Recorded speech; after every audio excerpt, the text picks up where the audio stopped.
And it's been another week. Valuable lesson, guys. You don't wash your hair on Saturday morning if you're going to be wearing headphones all day, because this is what you get. This is the price of sound effects editing, is you sacrifice your beautiful, beautiful mane of hair, you know?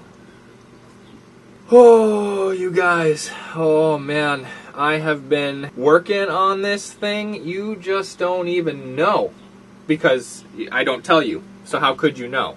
These last few updates have been talking about screenwriting and stuff like that. Well, I'm not anywhere near screenwriting. I have been working on all the minutia of finishing an episode, you know? You gotta work on the little tiny details, the sound mix and where everything balances and various music cues and tightening. The transitions between scenes and everything, you tinker, you pull, you repaste, boom. Works beautifully. I'm so excited. I'm so excited about episode 8, you guys. I'm gonna tell you something. In like a week and a half, Craig and Sam and Matt, Rob Scallon, they're going to leave Chicago to go tour as Driftless Pony Club across the western portion of the United States. They don't have a Chicago show. They live in Chicago. There's not going to be a doggone Chicago show for some reason. I live in Chicago. I would like to see them play. Huh? I told Rob Scallon he should play for Driftless Pony Club. Do I get to see them play? No.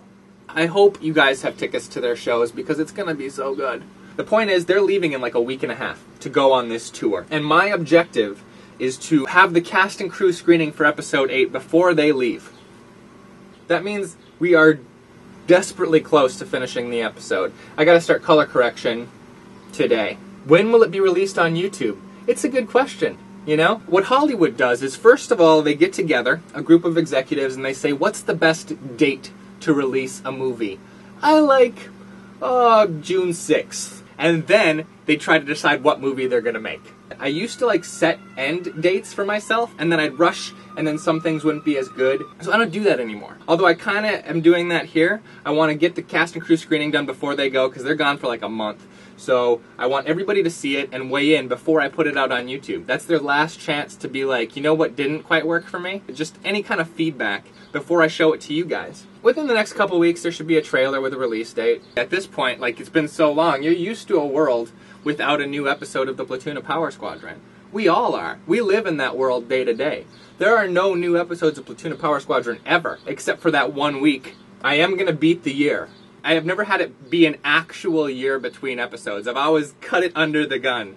And this time we're going to do it again, it looks like. Before that year ticks over, we're going to get episode 8 out. So, yeah?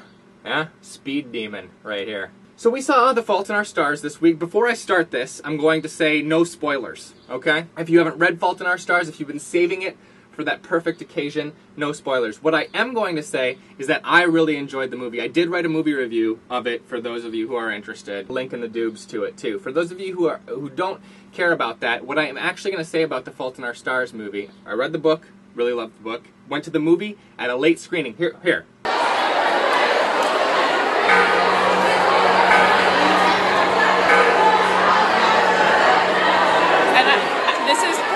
The mildest version you can get. There's so much noise.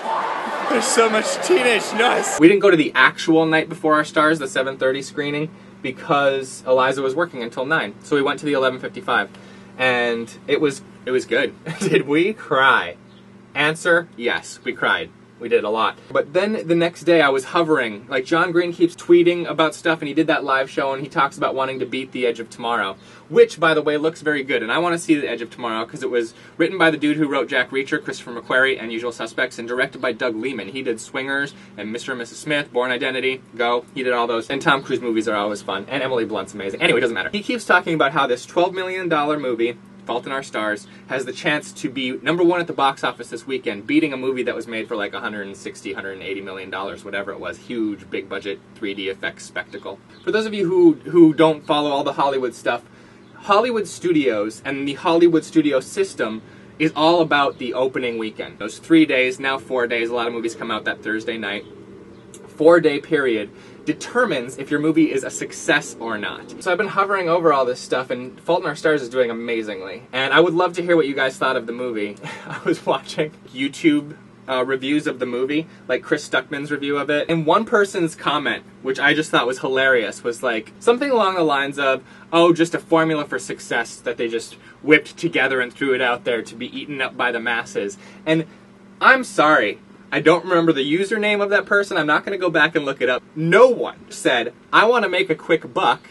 I'll tell a story about teenagers with cancer who fall in love.